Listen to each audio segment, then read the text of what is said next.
সঙ্গে থাকুন আর শুনতে থাকুন আজকের রহস্য গল্প।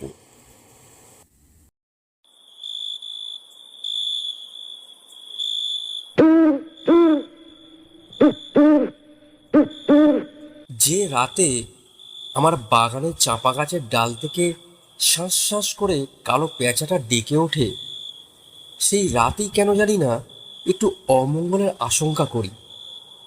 পেঁচাটা যতবারই ডাকে ততবারই কোনো না কোনো একটা ঝুট ঝামেলায় জড়িয়ে পড়ি আমি। অর্থাৎ কি না, এমন একটা বিরক্তিকর পরিস্থিতির মধ্যে পড়ে যাই তার বলবার নয়। আজ ভোর সন্ধ্যাবেলাতেই পেঁচাটা ডাকলো। রাকহরি ঘরের কাজ করছিল, কাজ ফেলে ছুটে গেল ছাদে। তারপর হুট হ্যাট করে একটা ঢিল ছুঁড়তেই উড়ে গেল পেঁচাটা।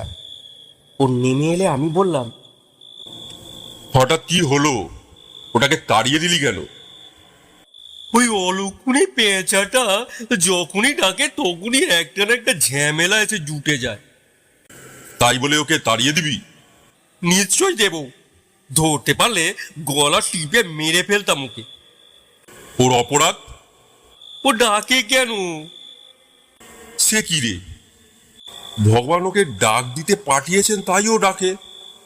নিশাচর প্রাণী ওরা, গাছের ডালে বসে ডাক দিয়ে ও অবস্থিতির কথা জানায়। তাছাড়া বলতে পারিস ও আমাদের পরম বন্ধু। রাকহরি চোখ কপালে উঠিয়ে বলল, বন্ধু?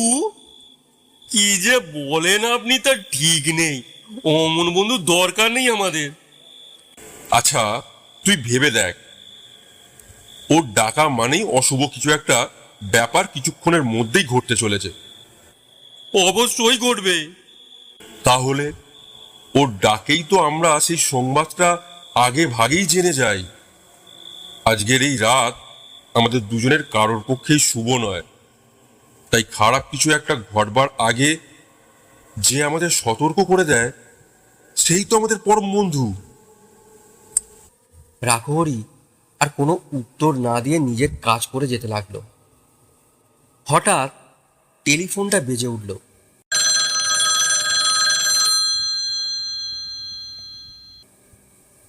রাকহরির মুখ শুকিয়ে গেল ভয়ে।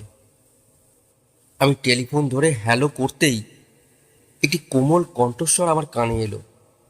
অম্বর চ্যাটার্জির সঙ্গে কথা বলতে চাই। আপনি?